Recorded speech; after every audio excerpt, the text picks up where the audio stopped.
Assalamu alaikum wa rahmatullah, dear brothers, sisters, and friends. I'm your host Salman Butt for this Islam 21C big discussion panel on your questions related to the general election 2017. With us today on our panel we have Azad Ali, one of the directors of MEND, which is short for Muslim Engagement and Development, and to his right we have our Sheikh Dr. Haytham Al-Haddad from the Islamic Council of Europe. Over the course of the next 90 minutes or so, I'll be putting your questions to the panelists that we've been taking from our social media platforms. And I'd like to issue the mother of all disclaimers before we begin, and that is I will be challenging and trying to grill our esteemed panelists using our audience members' questions. So I will be putting questions and challenges forward that I don't necessarily hold myself, and I have to just make that caveat clear. So before we actually go into the meat of the discussion, I'd like to ask Azad Ali, if you could just explain why we are here and what we're talking about. Sure. Assalamu alaikum. Alhamdulillah Rabbil Alameen. As-salatu was-salamu ala Rasulul Kareem. Amma ba'd. Why are we here? Because a snap election has been called, I suppose. It's caught everyone by surprise. So on June the 8th, we are having a general election. And I think we're here to actually discuss what that means for us as a community in particular, but overall as a society. What are the things that we should be looking out for? How do we engage with it? What benefits do we get? And what are the challenges? So there's a number of areas we want to discuss, and I quite welcome the audience participation and challenges. Excellent, Jazakallah khair. And just to remind the audience, you can tweet us at Islam21C using the hashtag GE2017. You can also write some questions down in the comment section of whichever player you're watching now, and we will try our best to put those to the panelists.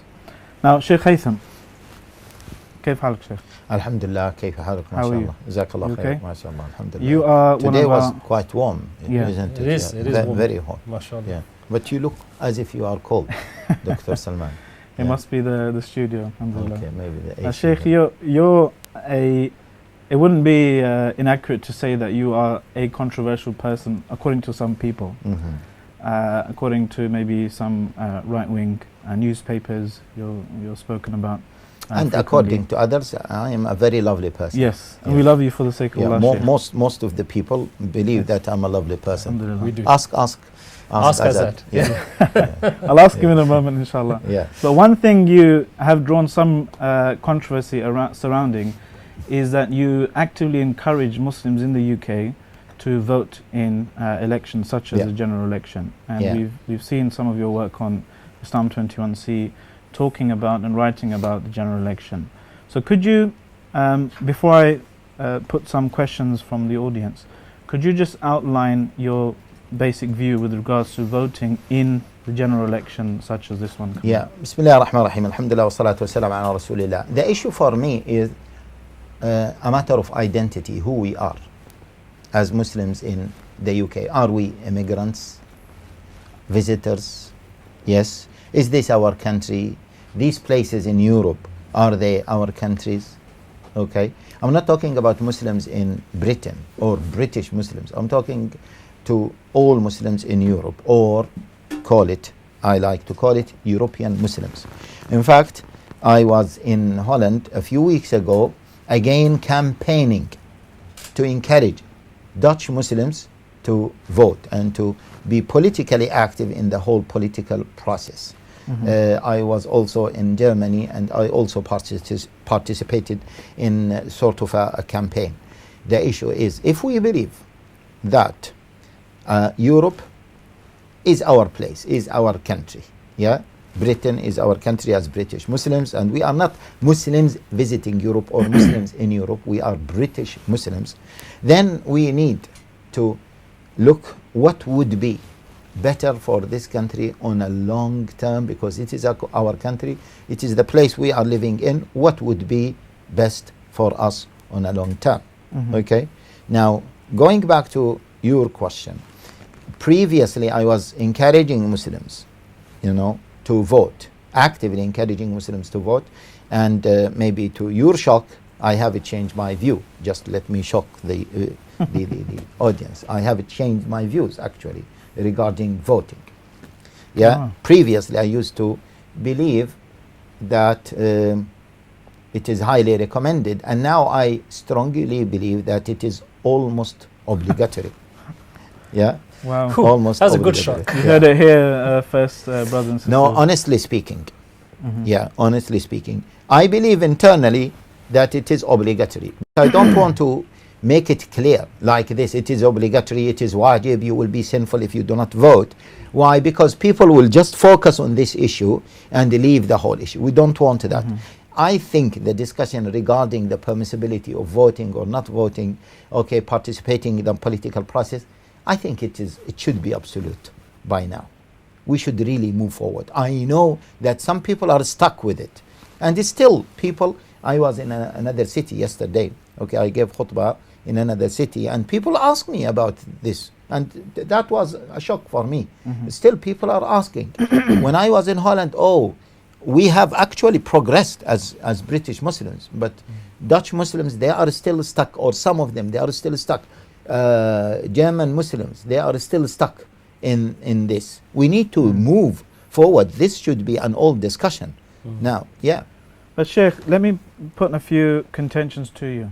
Okay, so you are a very well respected Sheikh in this country, but truth be told, even me personally, myself personally, and many brothers and sisters I know, it's a very attractive argument for us to accept a certain view that says democracy itself, the whole institution of democracy, the nation state and so forth, is inherently something un-Islamic, right?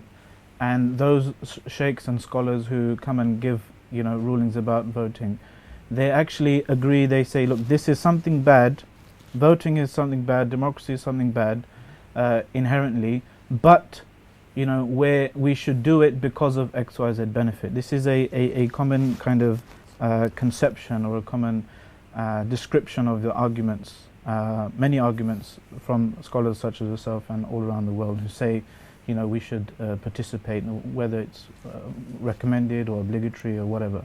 Could you clarify this? Is this something you believe is... Yeah, this is a good question actually, and maybe it is a good start, although I don't want to spend much time on it, to be honest with you, okay, because I believe that we should really move forward. Those who believe that you should not participate, let them believe in this. Let them still stand still where they are, okay? We cannot just keep worried about them and chasing them and saying and begging them, please change your views, etc. But Sheikh is a very attractive view. I that know some of it them is have, very and attractive, but alhamdulillah, the number of people who believe in this, I believe, what do you think? Sheikh I was Azad? just shrinking. I was going to interject. I think the number of people who hold that view, exactly as the Sheikh says, is a few. They do have a loud voice, but they are a few. Majority of the Muslims, if we just take this country now, majority Muslims, they don't have any issue with it at all. Yeah. The key thing, I think, however, is this what should be addressed, is, are we concerned? Do we believe? Yeah? This is from my own observation. I don't know about Azad. Do Muslims believe that they should really do it? Does it make a difference? Yeah? To participate? Are we going to see any real change? Yeah? That is the key. The passiveness. Yeah. That Inshallah, many we'll get Muslims, onto those points. is showing. But Yeah. those who, even amongst many of those brothers and sisters who argue and say we should vote, even amongst some of them, they're under the impression that in its essence is something wrong, but we're doing it for some kind of Let me clarify one point. First of all, once we talk about democracy, we need to define it. What is democracy? Let us not talk about historically what it means and where it came from, etc. Let us see how it is practiced now, how people how people practice democracy now. Okay, democracy is a tool that is used to select either the law or the leader. To select the law or to select the leader. As simple as this. Even if we go back in the history, in the Greece philosophy, etc., it was evolving, democracy, the rule of people, in essentially order the rule of the commoners. In order to give them rights after the monarchy system. Yeah, to give them Dictatorship rights. and things like that. Exactly.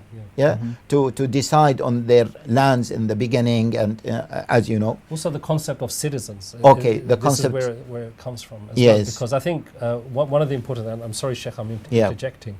I think, it's like if you take the word gay, 30 years ago it had a different meaning to what it means today. And I think it's very important that people contextualize the discussion. Exactly. So I think, the Sheikh is absolutely spot on that we got to go with how people see and view and understand the process today, not historical kind of background. Because they will talk about historically, philosophically, and you did not know the origin of it. Forget about all of this. What is it now? What is it now? Someone may say, okay, now it is, democracy means the people get to choose regardless of God. No, not necessarily. No. It is a tool to choose either the leader or to choose the law. The laws. Okay? Okay. Yeah, as simple as this. Now, as a tool to choose the leader, Islam came with this methodology long time ago. And the methodology, the Islamic methodology of choosing a leader is more advanced than the non-Islamic methodology, which sometimes I say which might provoke some people. The Islamic democracy is more advanced and rigid and strong, okay, than the Western non-Islamic democracy. Now, look, all the way from the beginning, after the Prophet ﷺ, why it was not clear that the Prophet ﷺ appointed Abu Bakr? As you know, there are two views. Some people go for this view, some people go for the other view. There is no consensus. Why? Because there is a doubt who selected Abu Bakr. Was it the Prophet ﷺ? He said to believers, this is your Khalifa, full stop. There is no indication that this happened. However, there is no evidence that this happened. However, there was an indication that the Prophet ﷺ, he is pleased with Abu Bakr to be what? The Khalifa, the Caliph of Muslims. So he gave those indications. But he did not neglect, the rights of people to choose who is going to govern them, who is going to be their Khalifa. That's why in the hadith, the authentic hadith, the Prophet ﷺ said, يَأْبَى اللَّهُ وَرَسُولُهُ وَالْمُؤْمِنُونَ إِلَّا أَبَا بَكْرَ. Means Allah and His Messenger and the believers, they wanted Abu Bakr. Okay, even there is an indication that Umar ibn al-Khattab was accepted by the vast majority of Muslims. Then after Umar ibn al-Khattab, the process was even more developed. And as you know, there were 6 people who were selected to be, one of them was to be a leader. Then Abdurrahman ibn Auf conducted not general election for everyone, but kind of election between the 6 people. Then the candidates. And they voted for who? For Uthman ibn Affan. In fact, there were narrations that Abdurrahman ibn Auf conducted general election. Yes, he consulted all or most of the people in Medina. Same thing for Ali. In fact, the 4 rightly guided Khalifas, that period is called what? Is called the Khilafa al-Rashida, the rightly guided Caliph system. What is the difference between that and the period after that, which is the Umayyan period? The Umayyan period called Mulk Adud, okay, monarchy. Kingdom. Yes. What is the difference? The difference is the Khalifa was selected by The people. the people. Azad, you just heard what the Sheikh said about call it democracy or democratic process to choose a leader. Now, we don't directly elect our leaders in this country, do we? We don't have a presidential system. You do and you don't. What I mean by that is if you belong to a particular political party, then you would choose the leader of that party. So, for example, Jeremy Corbyn is the leader of the Labour Party, which was chosen by the membership of the Labour Party, and vice versa for other parties. But what we don't do is have a presidential system where actually every citizen votes for a like leader. the case in America, for example. Yeah. That's right. So the difference is for example, David Cameron was the leader in 2015 general election. David Cameron was the leader of the Conservative Party. The Conservative Party won the election. He became Prime Minister. But then he resigned and Theresa May took over the role, And no one but she wasn't elected. Yeah, so there was no election that took place for Okay, that. So that's the system. Sheikh Haytham, the argument I want to put to you is this. Yeah. In this country, we don't have an election for the leader directly. What we do is every constituency elects an MP, and the MP ostensibly, what we're told is the MP's job is to legislate on our behalf in Parliament. Yeah. Right, to vote on laws and so on and so forth. And inevitably, in the vast majority of cases, that MP is going to not be a Muslim, and they're not going to vote or try to pass laws in accordance with, Islam and Islamic principles and values. Yeah. And add to that, all of these ayat that we hear often, إن الحكم إلا لله ومن لم يحكم بما أنزل الله فأولئك هم الكافرون, and so on and so forth. So people therefore then say, it is censured Islamically to judge people, to rule people, or to judge people's disputes, or to legislate even, but other than what Allah has revealed. Yeah. Second premise, when you vote for an MP, the argument is you're voting for someone to do that on your behalf. Yep. So in the vast majority of the cases, our MPs are non-Muslims. So how can we vote for a non-Muslim to go into Parliament and vote on laws and legislate on our behalf, who is not going to do what Allah wants them to do? Excellent. Okay, first of all, let us go in an academic way, in a structured way. Have we resolved the first part of the discussion? I don't think most Muslims will have an issue of simply selecting a leader. Some people do have issue, which proves to me that they did not understand the whole principle of democracy, or they have something, or I call it democracy phobia. Seriously. Democracy phobia. By the way, this is copyright. Yeah. No one can claim that and then or copy that and claim it for. This is copyright. Yeah, meant you should. Yes. Seriously, whenever they hear the word democracy, then they just stand up and their hair is starting, to be pulled out. Because they remember all of the philosophers and what John Locke. Exactly. While if you translate the word democracy, what is it? Demonstracy, the rule of commons or the rule of people. In Surah Ash-Shura, Allah Jalla wa Ala says, وَأَمْرُهُمْ شُورَى بَيْنَهُمْ وَأَمْرُهُمْ شُورَى.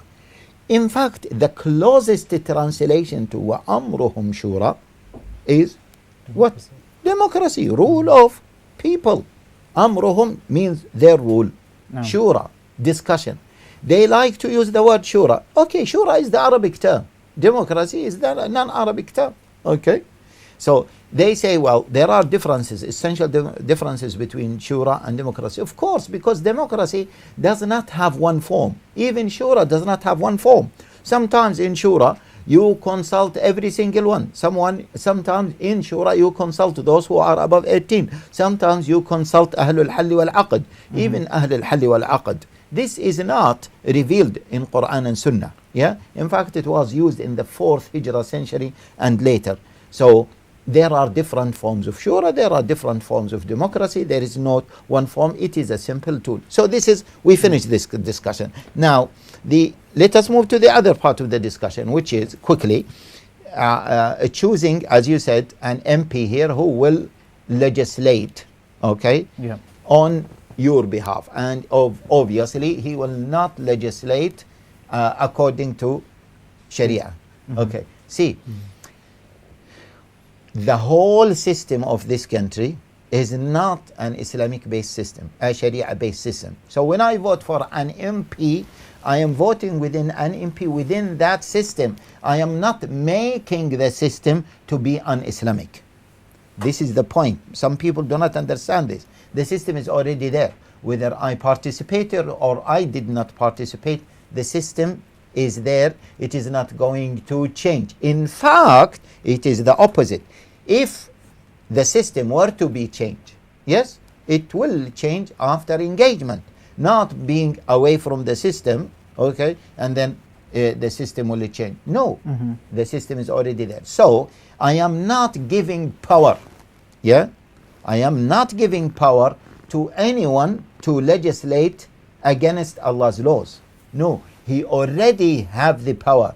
The system has given him or her the power. I am just selecting between two people within that system, within that power that has been granted to them constitutionally, okay, or by the system. Okay, just to illustrate that point, Yeah.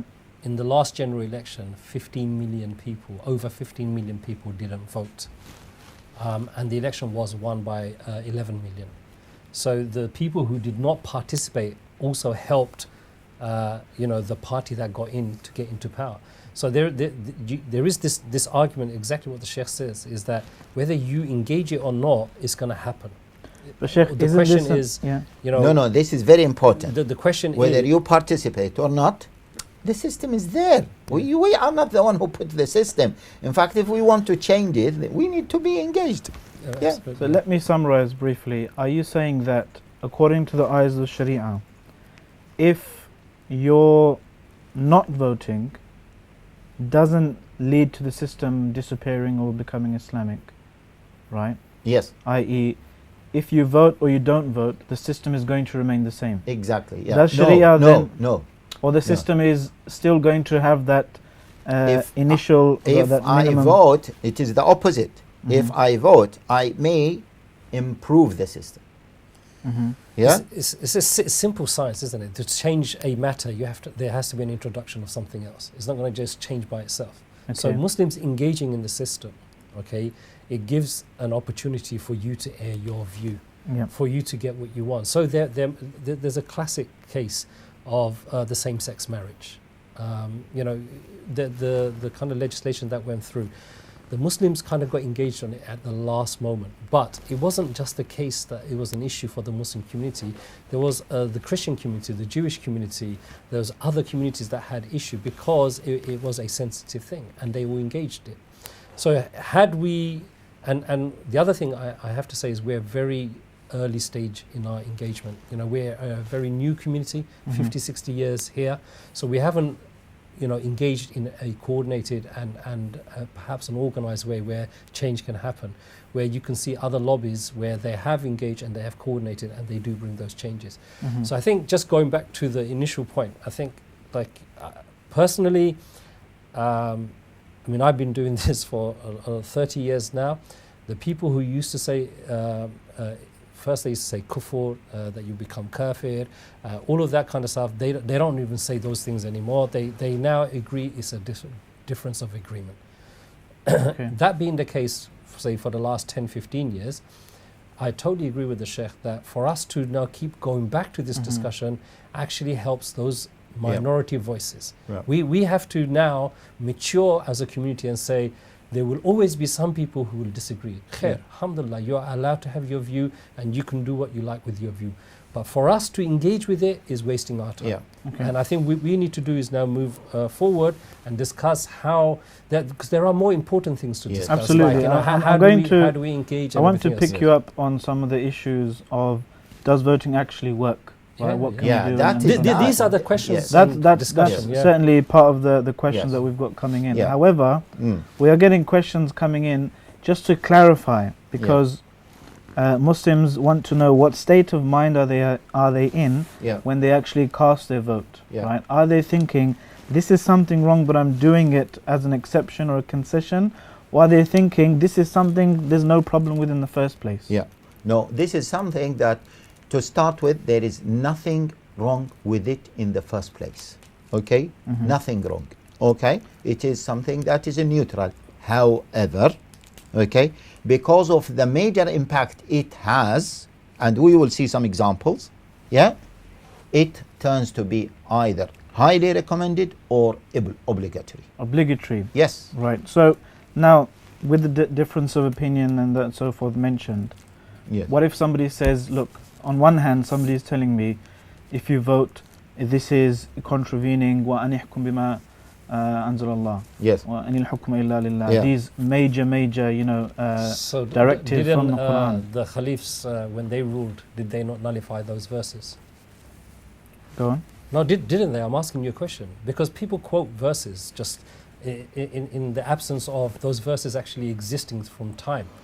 Right? So when Abu Bakr radiallahu anhu, or Umar, or Uthman or Ali, when they were Caliphs, did they not nullify those verses? Because they were ruling. But Umar the radiallahu anhu argument started goes they were ruling by according Sharia. to- This is their argument. But yes, so where there is a direct contradiction, so that's the point, isn't it? So in essence, it's fine.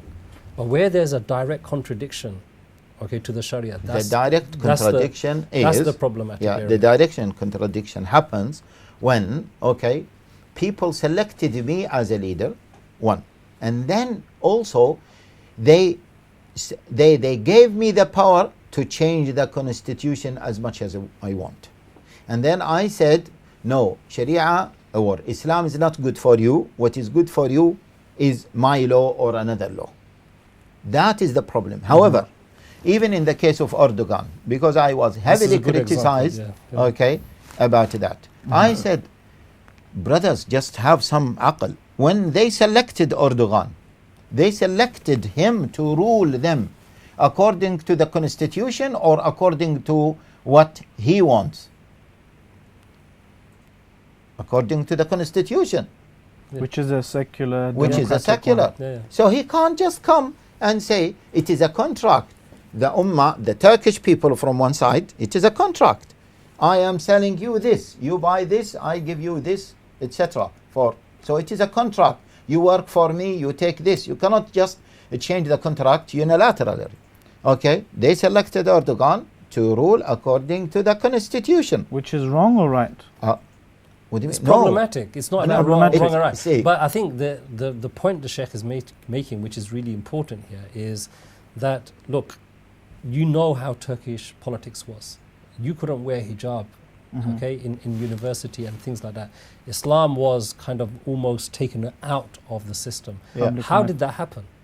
That was done through Secularism. secularism was the concept, but it was done in a democratic way as well, to a certain extent, right?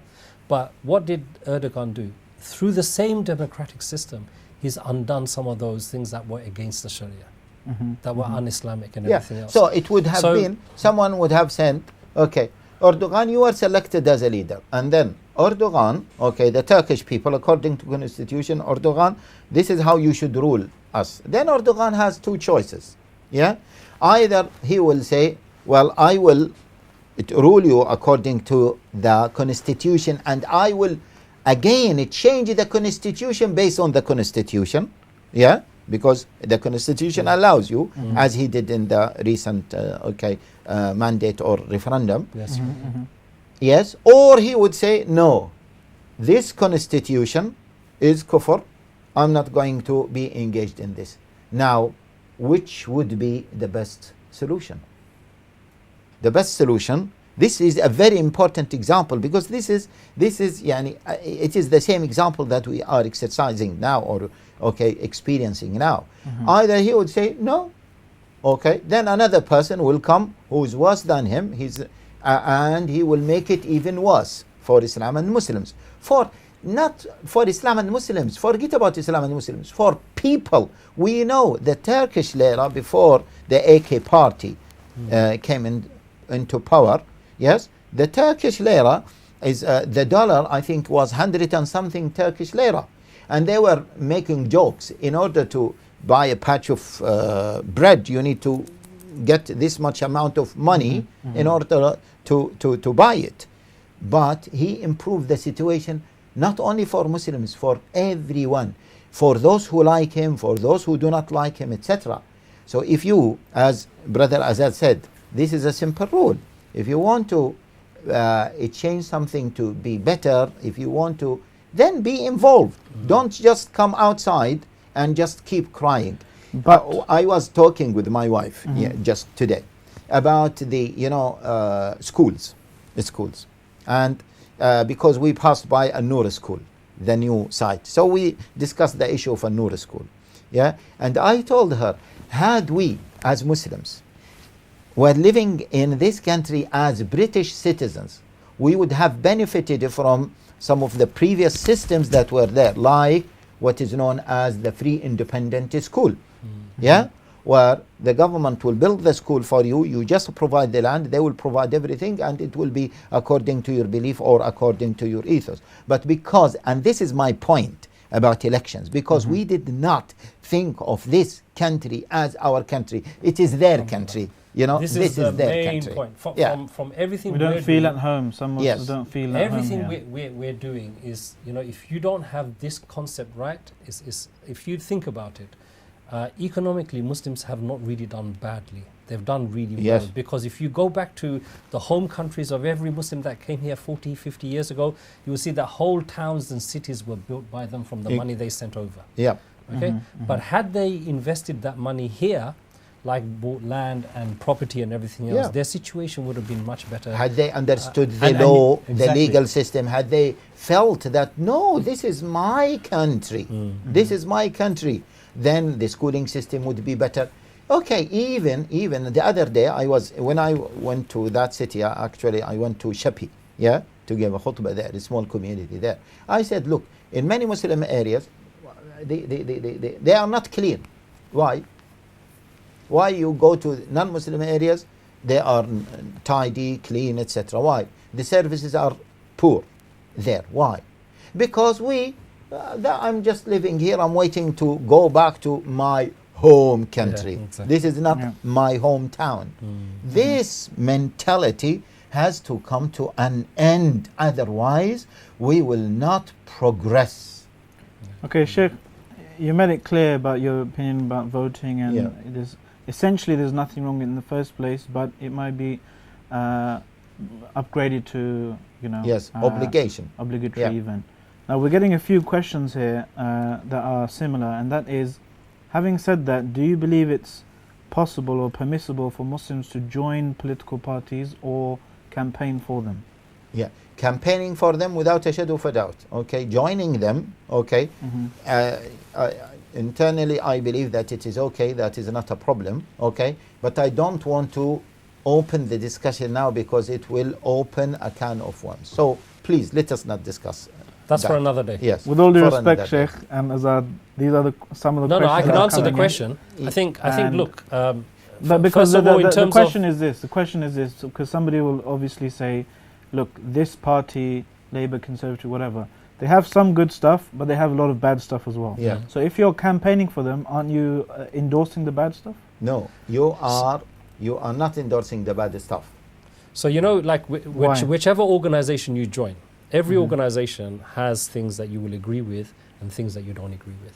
There is no organization, whether it's Islamic or That's not. life. That's life. Yeah. So that's number one. Number two, what we encourage people to do is make that assessment. Okay, you've got a set of morals, you've got a set of beliefs and everything else. What you should do is go to the parties that are around you and assess them, make an assessment. It might turn out that actually, you know what, the Green Party is the best party for me. Or it might be that actually, no, UKIP is a good party for me. You know, or it might be the Conservative. You know, it could be anything. But I think if you're looking for an answer that all parties are okay and clean and there are not going to be any controversial issues, then I think that's wrong. That does not exist in the whole world. Yeah, that's wrong. So you have to approach it with that pragmatism. So what does Sharia say then? Yeah. As a trained jurist, as somebody who Sharia gives fatwas, says try to minimize, the evil and maximize the good, wherever you are. Okay, Mhm. that's why Ibn Taymiyyah, rahimahullah ta'ala, says, he said the wisdom is not to distinguish between what is evil and what is good. He said many people do that, but the wisdom is to distinguish between the two goods, which is better, and the two evils, which is less evil. Yeah, Mhm. so you go for that. Now, if the person joins, even the scholar said, if you buy a big supermarket that sells alcohol with the intention, to minimize alcohol or to get rid of it or something like this, then that is permissible, and in some cases that is actually recommended because you are improving the situation. No one can say that, oh, you bought that supermarket that sells alcohol and you will be supporting alcohol. No, it But Sheikh, depends this on is precisely what maybe at least a Western mind, yes, somebody who's born and raised here, who's especially from a science or engineering background, we think very precisely and very maybe in a reductionist sense that, look, alcohol is haram. yeah, What you just explained is selling alcohol. yeah, This is what somebody will say. yeah. This is the micro thinking. Yeah. And that's why I always encourage the brothers, especially the young brothers, not to have this micro thinking. Micro thinking will lead us to nowhere. In fact, it will lead to so many problems. We need to think in a macro level. Lead to isolation. Obviously, it Yes. makes sense that your aim is to reduce The harm. alcohol consumption, Yes. for example. But in that example, do we do so with the mentality? Do we enter the arena with the mentality that I'm doing this as an exception, as a concession, No, not as a temporarily? conception, not an exception. No, in of itself is totally permissible to do, though, because I am not, as I said, distinguish between two cases. The system is there, and so the system is there, with me or without me. The system is there. In fact, with me, I might change it. This is one case. The other case is The system's not there in the first place, the system is not, and you're choosing. exactly Okay. willingly. That should be the difference. Okay. So And I just to think summarize, we should because I do want close to this move. point I do want to and, move forward. and move forward. I'm seeing to summarize, Brother Azad is going, Yeah. okay, to some facts and figures. No, Mashallah. it's not just Yeah. that. I think just to add on to that, one very important thing, the way some of us have a black and white binary Yes. view of the world is it exists mainly in young people because of the zeal and everything Yeah. else. Of course. And we've all been young and we've all had that. So Absolutely. there's nothing wrong with that. But the responsibility has to be on the elders, the mature, the ulama, to encourage exactly what the Sheikh says, is that you've got to come out of this binary thinking, this narrow micro thinking, and look at the bigger picture. And the bigger picture is, at the moment, how is it possible that even a fourth generation Muslim, okay, a 15, 14-year-old, I'll give you two examples. A 14-year-old I spoke to recently does not believe this is their country, okay? And This he is a fourth generation Muslim in this country. Okay? And he doesn't speak any language other than that language. He doesn't Yeah. enjoy any weather other than Yeah, so I this asked weather. him, I said, so where are you from originally? So he's from Asian subcontinent. Yeah. I said, so do you speak that language? I said, no, I can't speak that language. So I said, does your father or mother speak it? No, they don't speak it. My grandparents speak it.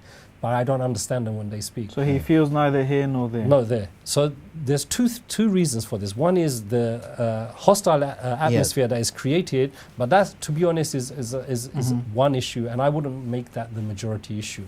The majority issue is in the concept of their upbringing, the things that they're listening to, the kind of Islam, the way Islam is taught to them, and everything else. It's taught. Sometimes it's taught as a them and us. Yeah. And I think this is really, really important. Until we sincerely start believing this is our country, the Sheikh is absolutely right. Our streets are going to be more dirtier than the streets where non-Muslims live, because we don't care about it, because we're going somewhere else. Yeah. Right. Okay, so Sheikh, to summarize this segment and move on to more questions. You believe essentially there's nothing wrong per se with voting in a secular democracy if it's already there and it's different. Sharia looks at things, even though I might or somebody else might look at something as clear black and white, that look, you're voting for an MP, he's going to commit shirk and he's going to do this and that. Sharia, however, looks at the choices you have. Are you voting between two MPs? One of them's already going to get in whatever happens. Mm-hmm.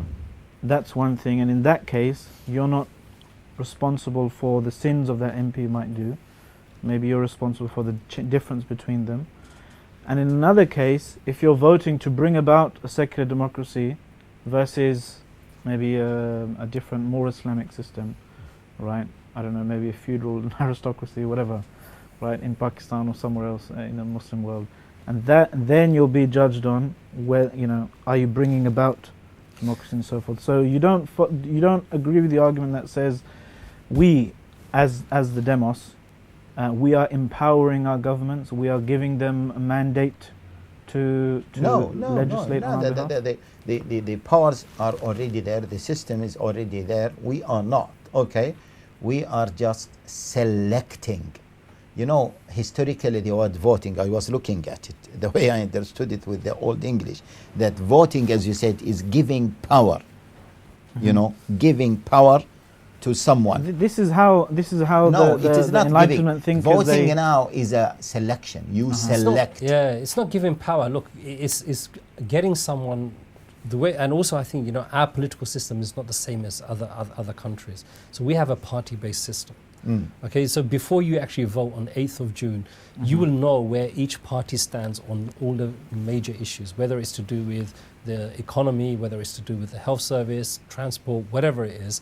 Each party will publish a manifesto that if you give us the power to govern for the next 4 or 5 years, this is what we will deliver. Okay. So that's the kind of contract you're entering. So you know what you're going to do, and then you choose and you think, okay, if these people come in, this is what they're going to do. They're going to sell off the health service, for argument's sake. And if these people come in, they're not going to sell it off. So what in my kind of moral compass or my political outlook, do I, am I someone who is happy to pay for the health service, or do I actually want it to be a public service where, maybe I can't afford it? Which is it? And then I will make a choice. Yeah. And that is all that happens. But what we fail to do, and this is really, really important, not the Muslim community, majority community, is we forget that they are responsible to us. Do you see? We're not the people are not responsible to the politicians. Yeah.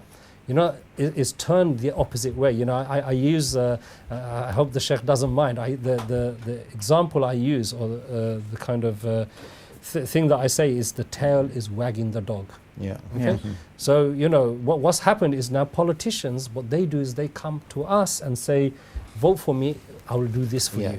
Whereas we should be the ones thinking, what do we want from these politicians? Exactly. And so that can only happen if you are organized from the beginning and you start thinking, okay, me as the Muslim community, what do we want actually? Okay. And this is this brings me on to some of the questions around this topic. Yeah, right? yeah. Let me just, if I carry on. That's why, for me, it's not the issue of voting only in the general election, this election on 8th of June. No. As I said in the beginning, political participation. And I think, the Muslim Ummah, generally speaking, neglected political participation on a macro level in all countries, except some very few people, and it is a fundamental mistake, and I'm writing about it. And wherever Muslims are given the choice to select their leader, they would select, generally speaking, the best leader. Yeah? And even now, Indonesia is flourishing because there is a real democracy there. There is a real transparency there, and people are selecting the mayor now in Jakarta. Okay, I haven't confirmed the news, but he is a young, talented, good Muslim brother after the ex-mayor who insulted the Quran and who had some controversy around him. So whenever there is a transparent system where people have the power to select, then they will select the best. But I want to add one important point. I said that it is not voting only, it is political participation. This is the important. Yeah, and what Brother Azad said, it is important because after we vote, the job is not done. Exactly. This is the problem, because we have this passive thinking. No, politics is dirty. The word they use, politics is dirty. Politics is, and many scholars,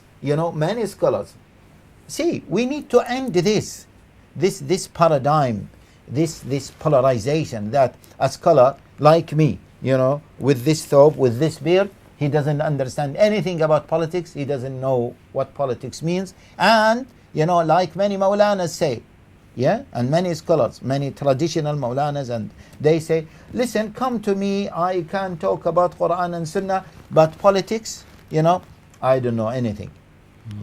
I don't know anything. And what does that mean? What he is proud of?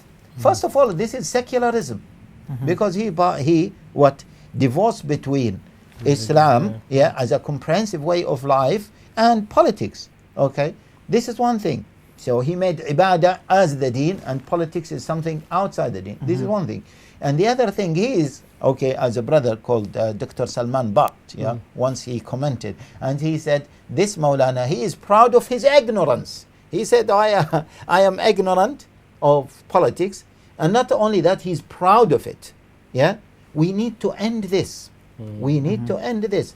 It is I not think just most people political. agree with you, Sheikh, that we have to be involved. We have to actually, So after know the about and yeah, talk what about I wanted to politics. say, after the general election, we need to hold those MPs. If we are involved, this is my point. We can come to. If we are involved, think that this is our country. We need the betterment for this society. After we elect, we can hold every MP, yes, no, accountable for what he said or what she said that they will do. Then there are so many other things that we can be involved But in. Sheikh, this is probably one of the biggest criticisms outside of the Islamic kind of fiqh discussion that is leveled against, mashayikh like yourselves, leaders, saying they keep telling us to vote, vote, vote, but there's no strategy, there's no leadership, there's some kind of crisis, a vacuum of leadership. Who should we vote for? What is our voice?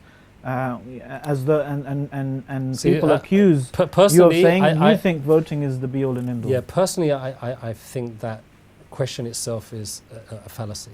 Why? I don't think most people think that. I think what's happened is most people have been conditioned to think that. Yeah, If you look at Muslims, okay, especially generally the speaking, Muslims in the UK. generally, you're supposed to be, as a Muslim, an independent thinker. Right? You're supposed to be reading the Quran to understand it for yourself as well, not just blind following someone here and there. And what's happened is this concept of we always need someone to tell us what to do is extended to such an nth degree that now we can't even make simple choices by ourselves. Exactly. Okay. Yeah, we went too far. And so I don't accept the question itself in the way it's presented. What I would say, which is important to do, is how can we change that reality? Because it is a reality. Like yesterday in Manchester, we had members of our working group. They were leafleting a hustings that we're holding in Gorton, and every person that they met asked them, who shall I vote for? Yeah. Who shall I vote for? Yes. This is the only question they wanted to Yeah. ask. So we said, look, all the candidates are going to be at this meeting. Yes. We're going to put some questions to them, ask them what they're going to do, and then you can make a choice on who to vote for. So there shouldn't be some kind of national No, strategy? That's where I'm getting to. So you got to do this in a step-by-step way, because, for example, a organization, like just say MEND, we are going to produce a manifesto, but what's to say we represent every single Muslim in this country? Who gives us that right? No one gives us that right. Okay, the Muslims haven't given us that right. So this idea that we're going to always come up with just one list of things to do or one direction of things to do is something that we have to kind of not plan to do, because we will always get disappointed and we will allow the naysayers to drive us backwards again. Instead, what we need to do is work on common purposes. So the people that are active in society. So the Sheikh has already established, I hope I never have to talk about whether voting is okay or not. I'm never going to discuss that. That's done. Khalas. Now we need to talk about how do we engage with the system? Yes. How do we actually discover what are the issues for us? So MEND has come along, which is something new, where it produces before every general election a manifesto. Muslim manifesto. Yeah, so instead of where people used to just vote because this guy is a Labour guy, or this lady is a Conservative lady, or this is my uncle, or this is my cousin, whatever it is, we're trying to educate the community away from that to something that is a little bit more objective and based on deliverables, so that there is an accountability. Okay, so the first one we did is in 2010 and then 2015, and if you look at, so you have to look at the success. How does success come about? In our 2010 manifesto, we had quite a number of them agreed by the Tories as well as Labour. Labour delivered some on those. In 2015, same thing. Conservative delivered some on those. In 2015, same thing.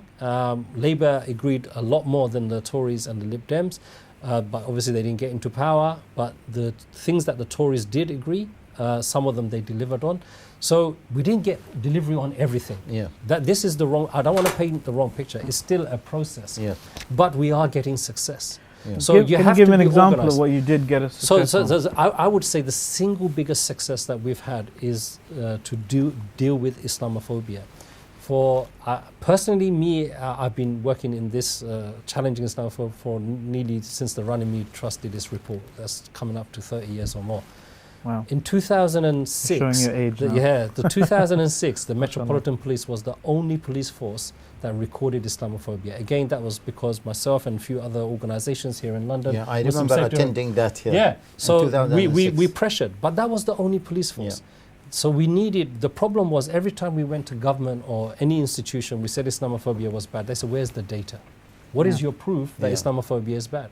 So we didn't have that data. So we lobbied the government in 2015. The Conservatives also agreed that pledge that if they came into power, they will make it mandatory for all police forces to record Islamophobia. Alhamdulillah, since last year, that's become mandatory. It's law. So that's a big success. Mhm. This wasn't easy to bring about, but that's something that's happened. And Did that? This is the argument people will give.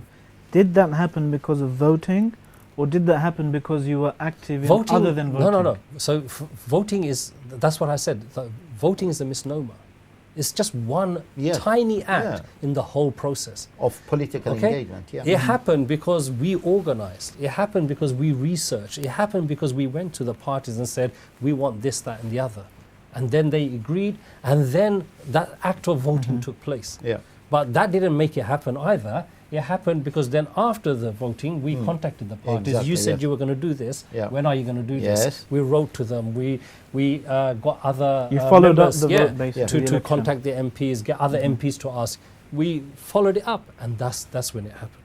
Yeah. So to reduce all of that activity to voting is actually very irresponsible. Yeah. And the anyone in our community that pushes it that way is a very irresponsible person. That's what I would say. Sheikh, we've just got a question now. Because you mentioned the word democracy phobia, right? Yeah. Somebody sent a quite an interesting question, Yeah. saying that if you say something like this, it almost gives license to the government to label an opposition to democracy as extremism. What do you say to that? Democracy phobia. Democracy phobia. Yeah.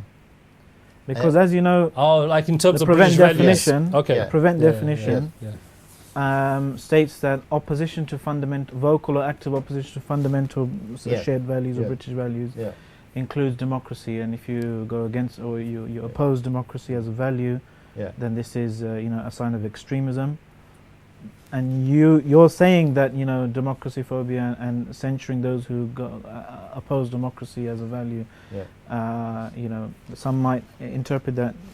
What are you saying here? Are you No, in not agreement with- necessarily, because if we say that this is wrong, it doesn't mean the opposite is completely right.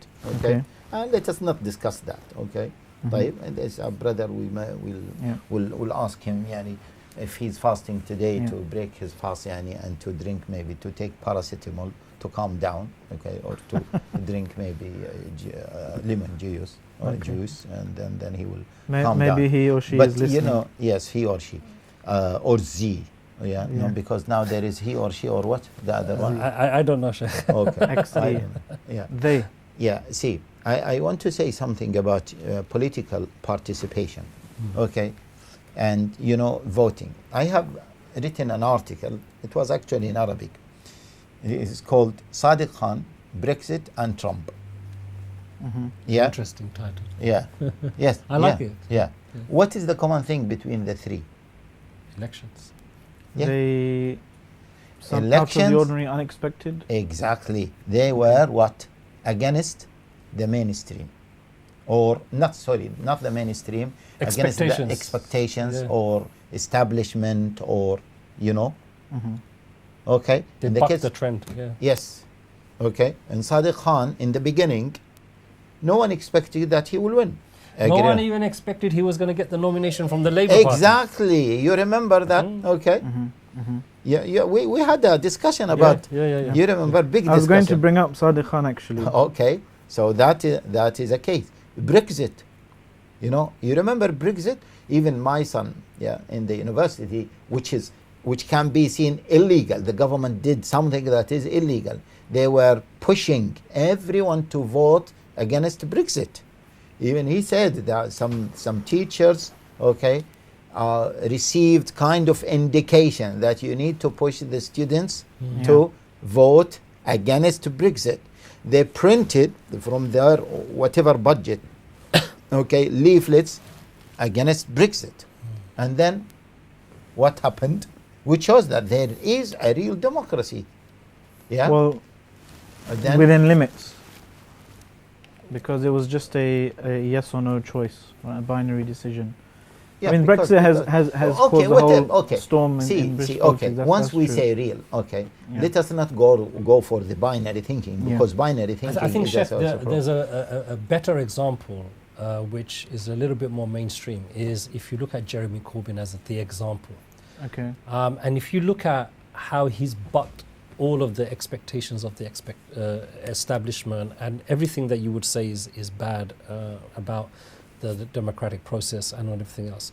So when he first got elected, it shocked the Yeah. Labour Party.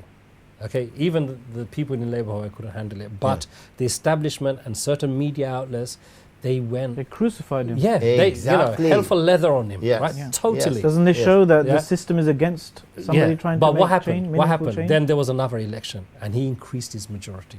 Yeah. Right, he won again, Yeah. and then there was this snap election called. Right at the beginning, before then, oh, he's hopeless. You can't elect him. He can't do this. You can't do that. Yes. All of that kind of stuff. Yes. So what happened? The latest opinion poll is showing what 39. that the Labour not only caught up, is actually gone ahead. In Yes. London, the Yeah. Labour has taken the lead over the Yeah. Tories. Okay, in London. Okay, So, that's understandable. The point here is, look, this is all part of politics, and that's probably why people say politics is dirty, okay? Because it's about influencing. Politics is about influencing. I'm going to try to influence you to behave in a certain way, okay? Mhm. What influences us? Media influences us.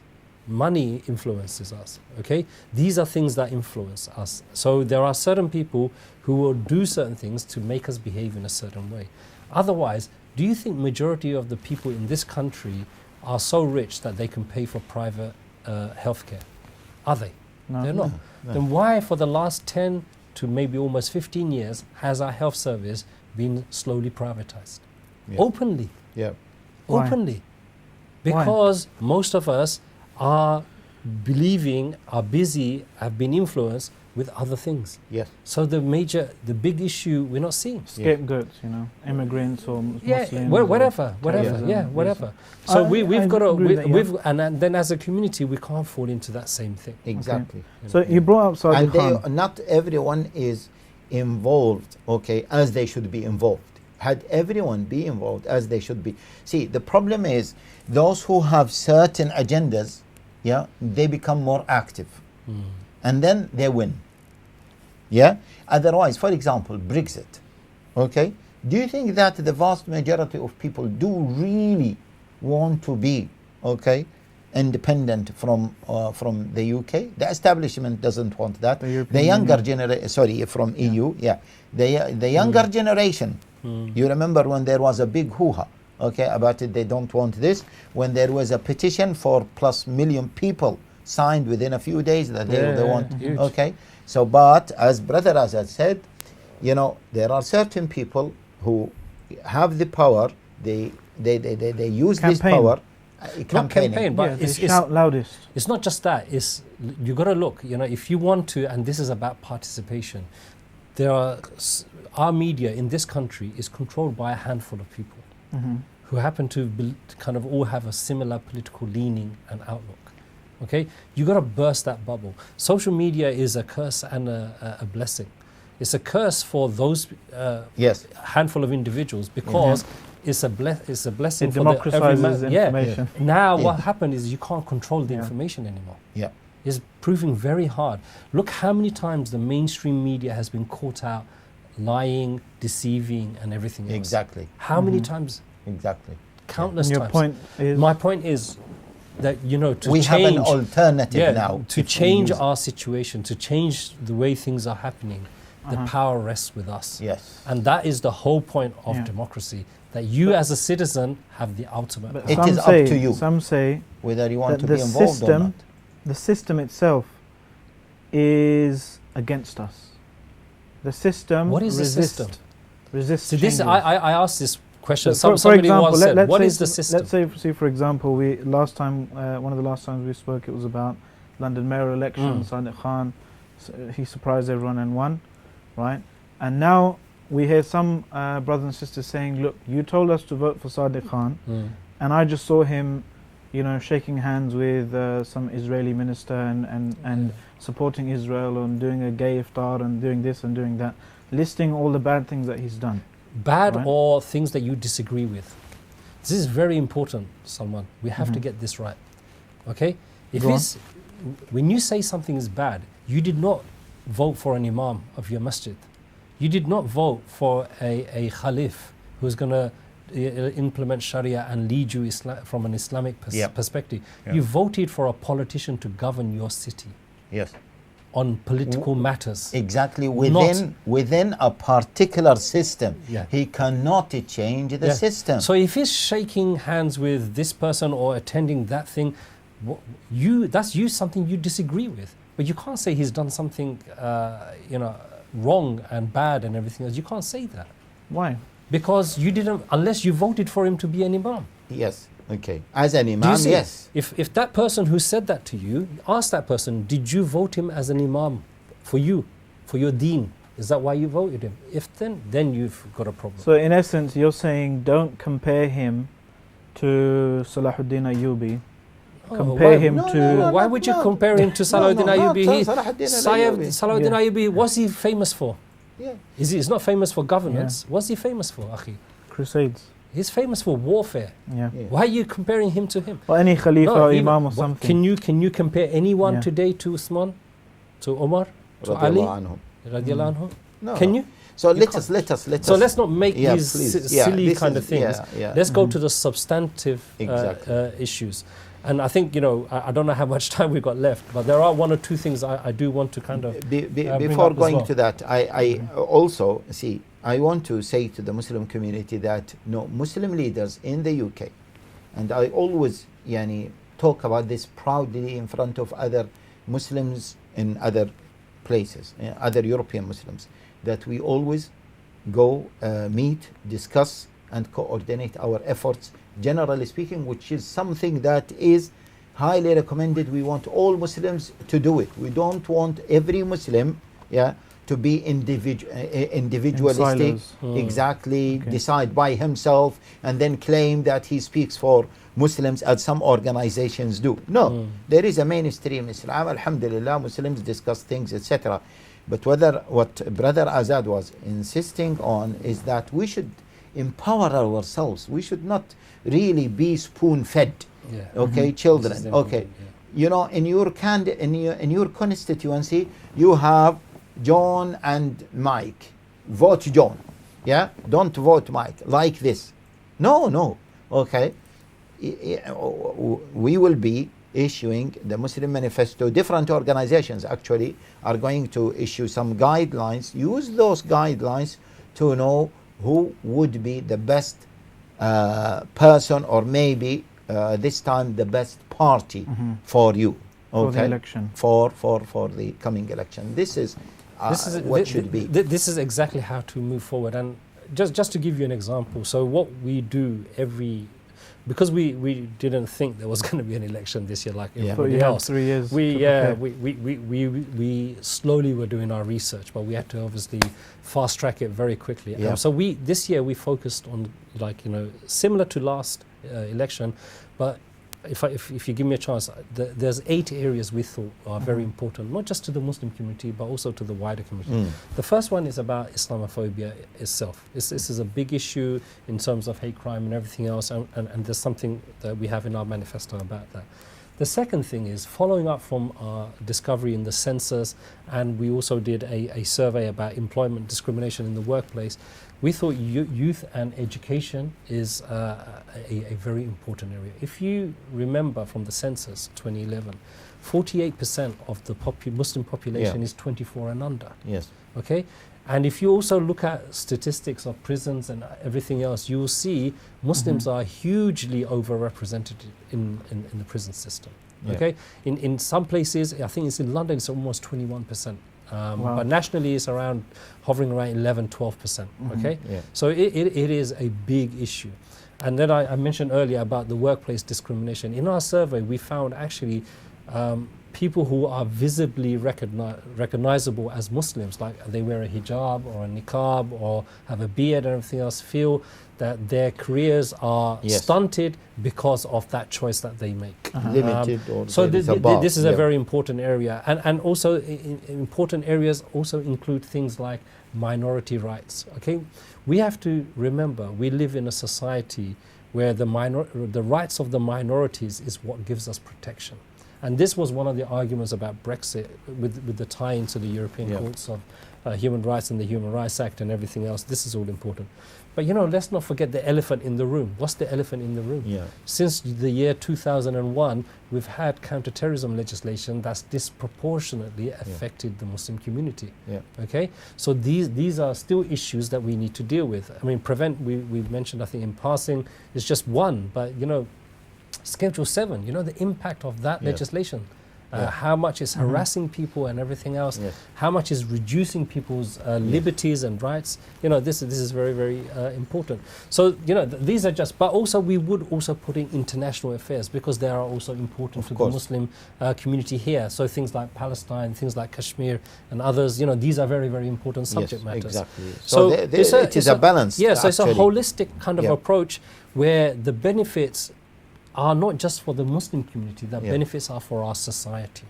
So if you have a community that feels it belongs, feels it can contribute, it will contribute far more than it already is. And we know as a fact, the Muslim contribution to this country is huge.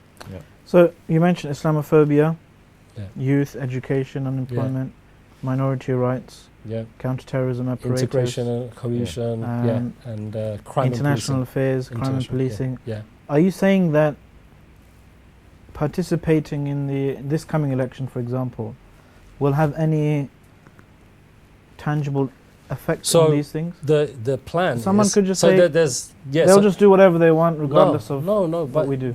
They will. How many if Muslims you let are them. there? If you have that attitude, then they will.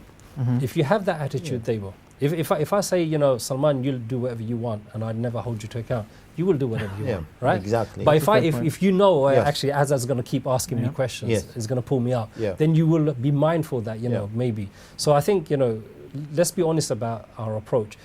I said right at the beginning, it's very new for us. We've only done it a few times. We have to get better at it. But this year, the other handicap is a snap election. So we've not had, usually 6 months before the election, we're talking to the parties and everything else. So this time we haven't. So our manifesto, inshallah, will be published on Monday. It's still late, but most of it is done. And behind the scenes, we've already sent it to the different parties for them to look at and agree. So we've got around 17 pledges that we've put. Let me ask you and this that's question. the agreement we're going to do. And if I finish the point. So if you remember last year, what we did is we sent all of our pledges to all the parties. They came back and told us what they agreed to, and then we produced a leaflet that said, this is what the Conservative Party agrees on, this is what Labour agrees on, this is what Lib Dem agrees on, and everything else. And then we said to the Muslims, here is the information, now you make an informed choice. And we have to elevate our community to that responsibility of making a choice. One simple question. Why should they care? Who? The Muslims? No, the political party. You send them your... Because how many Muslims are there, for example? Do we even have a say? Right. So you're talking about the Muslim vote. Okay, you know what? I have got some stats. And let me just read you some things. For example, there is a seat in the constituency is called Gawa, right? It's held by the Conservative by a majority of 27 votes, okay? And the number of Muslims in that area is what? They 27. won by only 27 votes. I thought you will quote north of Croydon, 170 votes, Ilford, 200 and something votes. Ilford, which has... No, there are. There are others. And then you have... So Gawa, 27 vote majority. What's the Muslim population? Derby, the Muslim population is about 1,000 there. So that's just a small example. But you can go to Derby North, right? Where the Muslim population is over 2,000 and the majority there for the Conservative is 41. Okay? Only 2,000? Yeah. Derby in- North, in that constituency. In Derby Okay. South, there is more Muslims. Yeah. Okay. So it's by constituency. Yeah. So then but it works against Labour as well. Ealing and Central Acton, Rupa Hutt, her Alright, seat. yes. Yeah, she only has a majority of 274, which can be turned. So there are And Ealing's around. full of Muslims. So let me actually give Yeah. you the list of the Muslim. where and can by where can population. viewers find these? So stats? Bradford, so we will publish that. So they, inshallah, look on our website and social media. Bradford West, okay, it has, in terms of Muslim population, in the parliamentary seat has 65,000. Of that, 38,000 are Muslims. A staggering 58.8% are Muslims. 50? Okay, 58.8%.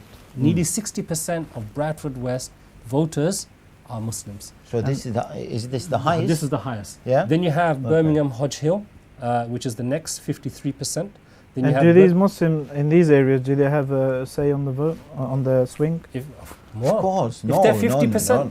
just No, no, on the no. Muslim vote, We are they talking- win. And is He that gave the including example people of- over 18? Yeah. No. He gave the example of Yeah, yeah. Derby North. Yeah, Okay, few. that's a bit so how different. many? How That many is a bit are different, there? but Okay, One so by there's two 41. things. So these are, let me give you names of 20 seats, okay, at Okay. least, that has a population, Muslim population of more than 22%, okay, with the lowest, starting with the lowest, 22.5%, Birmingham Perry-Barr. Then Tottenham in London, 23%, yeah?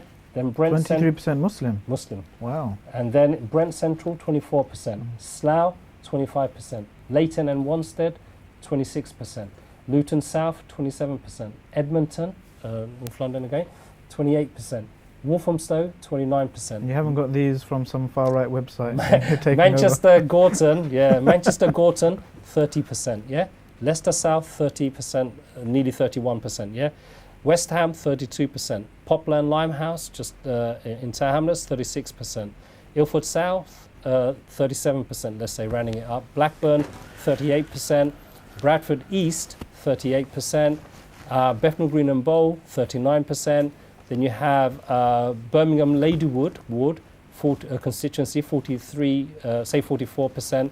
East Ham, 46%. Birmingham Hall Green again, 47%. And then Birmingham Hodge Hill, 53%. And Bradford West, the highest being 59%. So this is how many? These are 20 seats 20 seats. in the country Yes. where the Out of percentage, 600. the percentage of the voters, not yes. the population, the Yes. voters Yes. is over 22%. Yes. Yeah. Where they can definitely, if they've decided Yes. to vote in a particular way, Yeah. they can definitely win or lose Of course. for any course. candidate. Of course. So this is, so there is such a thing as the Muslim vote. It does exist. Yeah. The question is, will we be able to exercise it? Yes. That's the This question. is the question. Let alone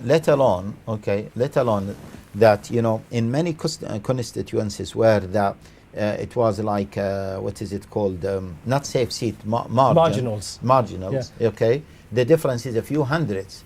If Muslims put their effort, then they could have changed the balance. So You know- 20 is majority. Yeah, This is the Tory exactly. majority. Yeah. And let me just give you like 5 seats, marginals, as you Yes. said, where Muslims can definitely 100% decide who wins. Derby North, okay, Ealing Central and Acton, Croydon Central, Brentford and Isleworth, Halifax, I've given you more, I'll give you another one, Ilford North, Bury North, and I mentioned Gower earlier. So we've got a whole list of this based on last election and the census and everything else. What the caveat to this is, there's 2 caveats which are very important. One is how many people have registered to vote. Yes. Okay. And also the second thing is, will they actually turn out and exercise that right because it falls in Ramadan? Yes. These are 2 important caveats that as the community we have to factor in. So our effort is at the moment primarily because the closing date to register to vote is the 22nd of May. It's only about 11 days I think now. So it's not that And far away. where can somebody watch? Yeah, if they just go to www.gov.uk/register to vote, and you can do it online. The only thing you just need, Google it. Yeah, They just the go We'll only- have, to we'll have the- all of these details. yeah, we just should definitely have it on reminder. the thing. But Yeah. the only thing you need to register online is your national insurance number. Yes. Okay, if you, but most people, if you voted in the last election, you should already be in your council's electoral register, Unless you No, move no, no, house but or unless something. you moved. But Yeah. it's good to always check. Yeah, this So just time, check. yes. Yeah. Another just question check. we have is, what about if somebody's a student, they're at university, Yeah. or So at the where do they university, actually? they can vote. They have a choice either at the university or the home Okay, address. Yeah. and that has to be done. So if I live Before in London, 22nd. but my university is Newcastle, then I probably vote in Newcastle. okay. But I have a choice. It's up to me. I can register in London or I can register in Okay. Newcastle. Okay. Just Just a one reminder, question. sorry, for the brothers and sisters and friends watching, please tweet in any questions you have for the panel at Islam21C, hashtag GE2017. And we'll okay. have all of the websites and details for you on islam21c.com/general election for where you can register to vote and maybe get some information on the statistics with regards to the Muslim votes. Sheikh, sorry, Okay. you were saying. I wanted, how many seats we have in the parliament? 650 seats. Okay. Which means 650 constituencies. Mhm. Okay. The Muslim population, if we say that it is around between 4 and 5 millions, okay. This 1.5 About million 5%. per percent. So let's say it's- 5%. yeah, of the sorry, population. Okay. between 4 and 5%. Okay. So, in apart from this, because you see, statistics. Okay, I had a friend of mine. He said, statistics is a good game, and it is. Yeah. It is really very empowering. And I remember we were doing a survey. He said even the questions, you can manipulate the questions. You can manipulate all of this Absolutely, yeah. if you know how to use the statistics. That facts and figures is really very important. We have 20 seats at least where Muslims is considered to be the majority because it is one community. Mhm. Yeah, one community. Now we have how many Muslims we have in the parliament? Okay, we have 13. seven. At the moment, 13. 13. Yeah. Yeah, at least if we are participating, if we are participating actively. And by the way, not all those 13 have been selected because they represent us. No.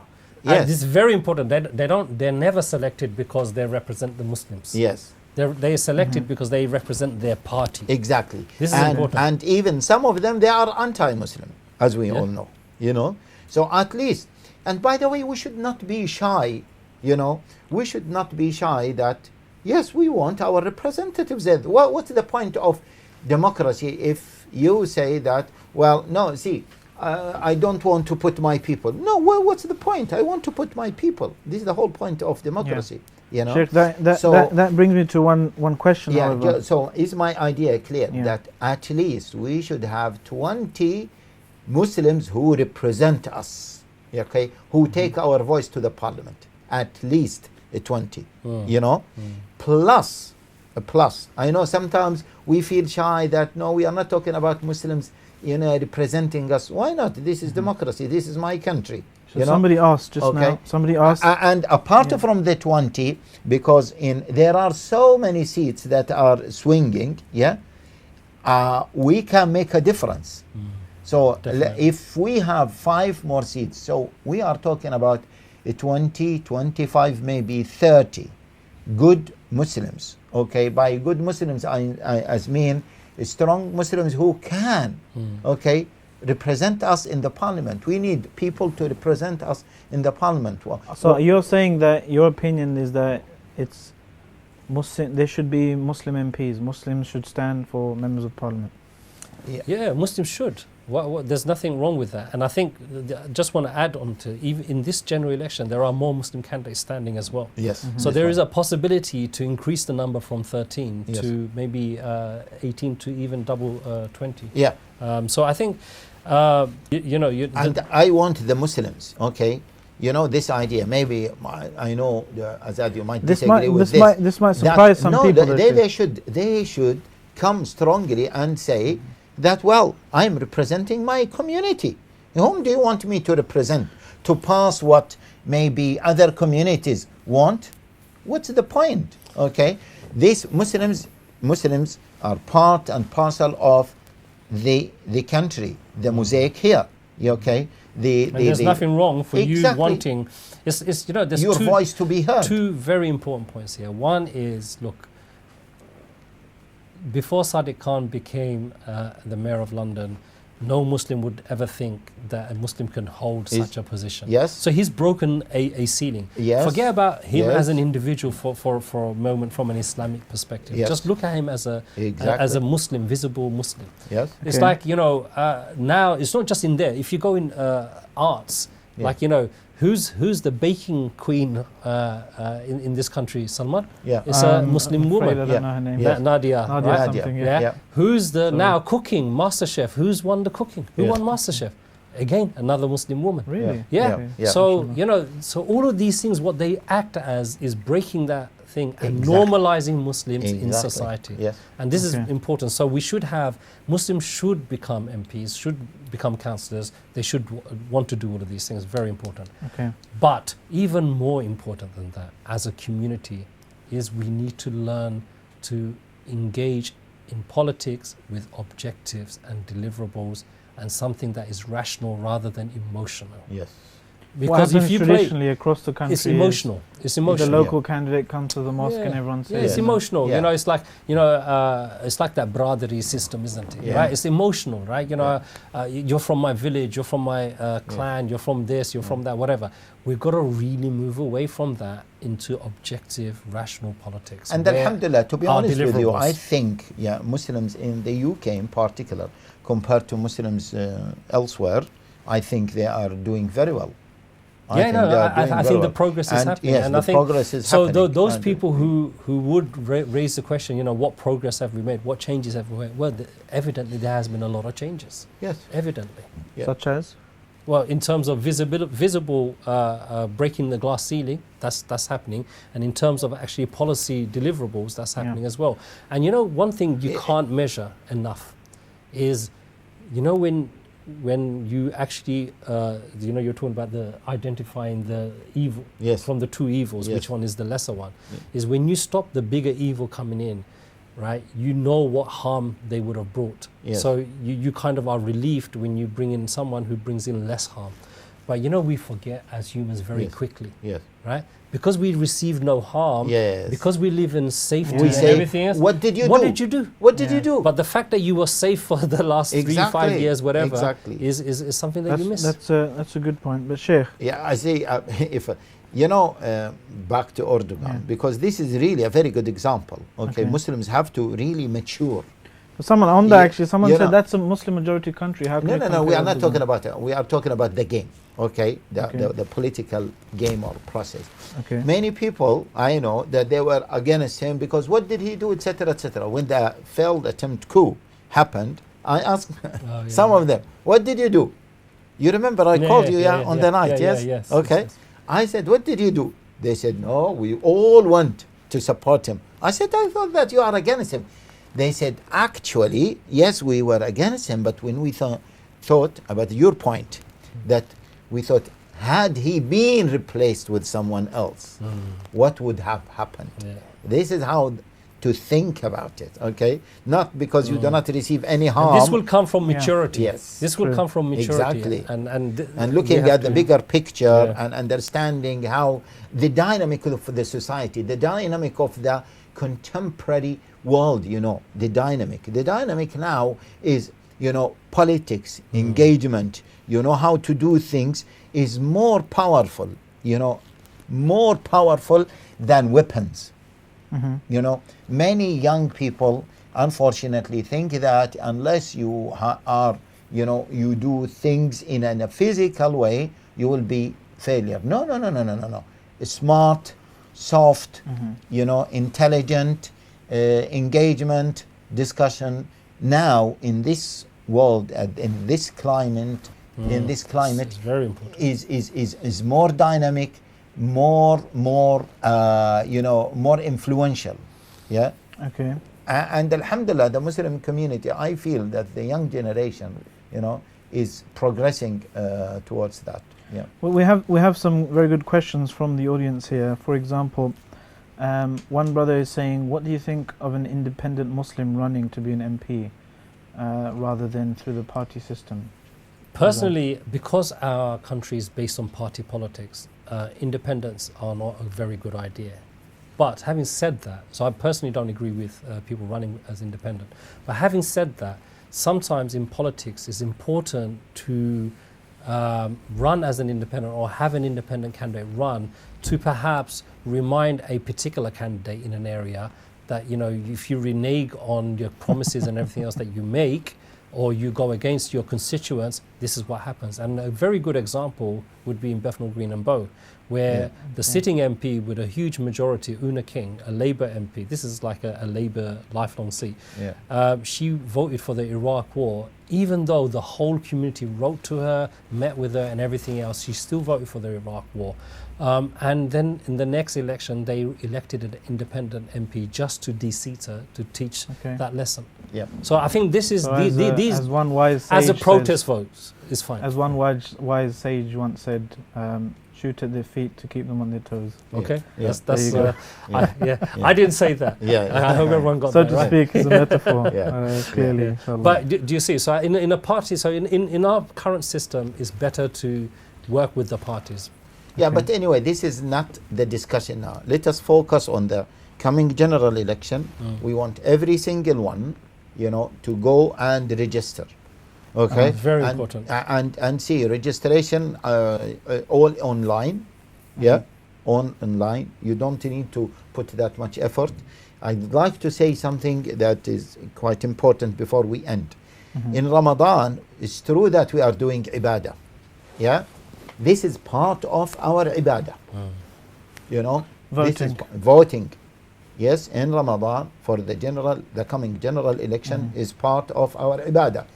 Because, akhi, you know, all our masajid are built or not built based on what? Politics. Based on politics. Agree? So our future ibadah is based on what? Is politics. Yeah. The scholar said, in order to go and pray in the masjid, you have to walk. Walking, originally speaking, is what? Permissible. But because this leads you to what? To pray in the masjid, it becomes what? Obligatory. So if political participation is the way for us to have more masajid, to walk to the masjid freely, to have better educational system. In fact, for me, the key thing is better recognition for us as part and parcel, as Muslims, part of the landscape here. This is the key point. How parties, how MPs perceive us. Do they perceive us as immigrants? Okay. Do they perceive us as second-class citizens? Do they want the elite or you know to govern and to run everything? Do they restructure everything based on the elite, neglecting others, the NHS system, the educational system, everything based on, you know, this elite thinking and ignoring others? This is the key factor for me. This is my manifesto. Who is giving that space for real participation, okay, for defining the future of Britain? Is it limited to certain part of people? They belong to certain elite, or do they really see Britain as a mosaic, okay, as a fabric of all societies, all communities, and they give each community its space in defining what Britain is? Sheikh, does that go?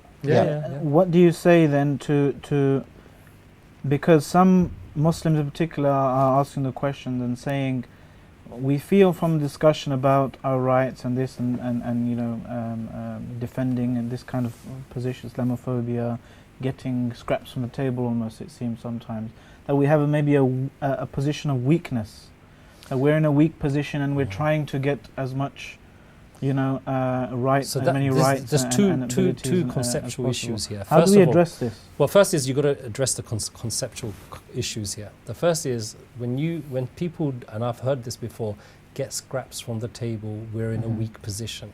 So you've already actually reduced yourself to actually being a weak person. You internalize me that. As and alhamdulillah, that I'm meeting more and more people like this. So I met this 20-year-old Muslim who's now is a councillor in Scotland. He's one of the youngest Muslim councillors in this country. He's only 20 years old. Really? Yeah, only 20 years old. Recently elected Wow. in the May election. Mashallah. I, as a Muslim, I as an individual, I don't feel inferior to someone who's not a Muslim. My rights are exactly the same as that person's right. Yeah. My power in exercising those rights is exactly the same as the other person's.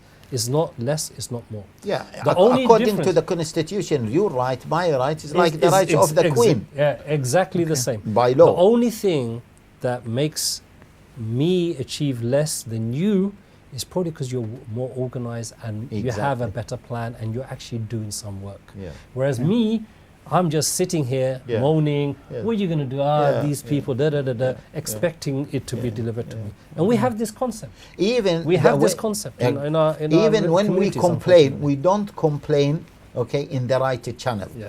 Okay, Subhanallah. in Yeah. our area, Yeah. in Newham, we were planning to do certain things, regarding prostitution, cleanliness, and other things. We found that, okay, the non-Muslims have been more advanced like us than us. Yeah. But our More problem, active. more active. Our problem when we sit in the masjid, look. We complain to ourselves. To Complain, ourselves. yeah. We are not involved. We don't channel. We don't know how the game is played. Okay, that's a very good point to end on. Alhamdulillah. Can I just give one reminder before you end? Yeah, I was actually going to Okay. ask you just to Yeah. quickly give the audience a reminder: where and when they need to register by. Also, if they're unable to actually vote during Ramadan, during the fast, is there another way, So like a there's postal vote or something? And what are the there's deadlines for probably three main points I want to make. Okay. First is about registration. The deadline is noon, Monday 22nd of May. Okay, Noon. Yeah. noon. Not 12 o'clock night. No, it's that? 22nd, man. Okay. Yeah, noon. Yeah, so Okay. midday basically on Monday 22nd. Go to www.gov.uk/register to vote. Okay, or Google it, you'll find it. Okay. All you need is your national insurance number if you've not done it before, and you can do that. Okay, so that's number one. Number two is we will issue our manifesto that has all the key issues and everything else. If you're not on our mailing list, subscribe on our website, or definitely visit our Facebook page or Twitter handle @MENCommunity, and we will publish that Bismillah Monday evening, if Okay. not definitely Tuesday. Mhm. Number three is when you do register to vote, even if you don't need to register to vote, contact your council and ask them to send you your ballot papers by post. Okay, and Okay. the That deadline can be for done that online? is it's not the 22nd, it's a week or two after. I can't Okay. remember, sorry, off the top of my head, I can't remember the No deadline. problem. But you can ask for that online, and what your council will do is send you the ballot papers the week beginning the election. So you can Okay. you could actually even vote before the 8th of June and send it. The only thing I would say is when you do get the ballot paper, make sure you post it. Don't Yes. forget, Yes. because sometimes Yeah. that can be Yes. other thing. Okay. The third thing I want to say is really, really important. I know, like the Sheikh says, it's Ramadan, and it is a spiritual reflection and everything else. But subhanAllah, we're going to be fasting for 18 hours. Okay, so at least every afternoon, okay, maybe Asr time just before Maghrib is going to be our most spiritual moment where we would be focusing on breaking fast and everything else. So leave that bit out. But definitely after Zuhur, before Asr, is time we will probably do some work. We should take it on ourselves to remind each other, have we registered, Yes. and make sure we vote. And on the 8th of June, please, we got to remind everyone. That's Okay. it. Jazakumullah khairan, dear brothers, sisters and friends, for your questions and your engagements. Sincere apologies if we weren't able to read them on air, but the conversation will continue, no doubt, over the next few weeks, inshallah ta'ala. I hope you'll enjoy me. I hope you'll join me in thanking our esteemed guests, Azad Ali and Sheikh Haytham Al-Haddad. I've been your host, Salman Butt, and with that I say Assalamu alaikum wa rahmatullahi wa barakatuhu, and see you on Islam21c.com. Day in, day out for the last decade to bring guidance and solutions to millions of believers throughout the English-speaking world. Islam 21C exists because it needs to exist. It has to exist because of the work it is doing. It is absolutely important. This is something that has helped to enrich the Muslim community with the knowledge that disseminated from within its people that are working for it and people that are helping to teach from it. With mainstream media But ISIS are not the first major terrorists to emerge onto the world scene, because the war against Islam is nothing more than a war of political ideology. But a critical look at history can reveal so much about this evil mess. And since we're on the topic of terrorism, let us first define what terror is. If it is violence, fear, and intimidation placed upon a nation to achieve a political, religious, or social goal through aggravation, then aren't Western nations more guilty of these exact same allegations, considering the long list of offenses that have taken place in the name of liberation? And I'm no conspiracy theorist, but I'm still waiting for all the facts on Building 7, because 9/11 opened the floodgates of hate for a crime that only a few committed. But if you ask me, the stage was already set long before.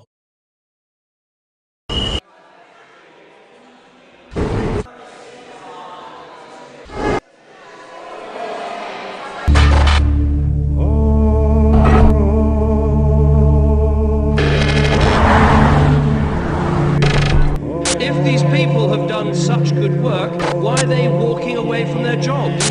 Our very freedom came under attack.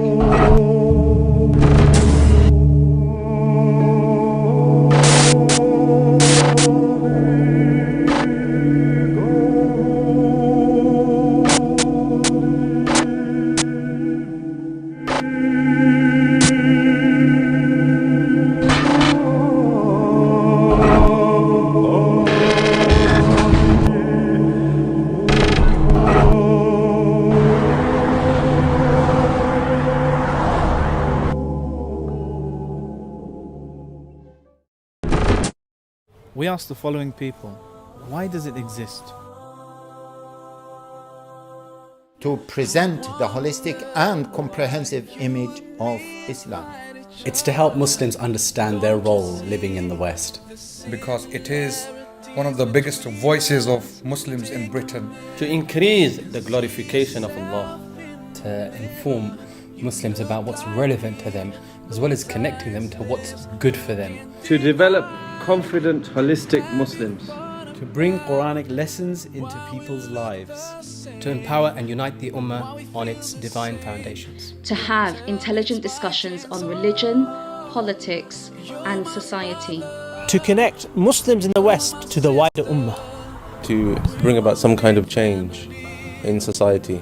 To redefine what is the contributions Muslims make in the society, in the world around us. To broaden the horizons and thinking of our Ummah. To set our narrative for Islam's place in the world. Back in 2006, at a time when many Western Muslims were in a precarious and unrepresented position, we believed that there was an urgent need for strong, informed, intellectual Muslim voices in the digital world.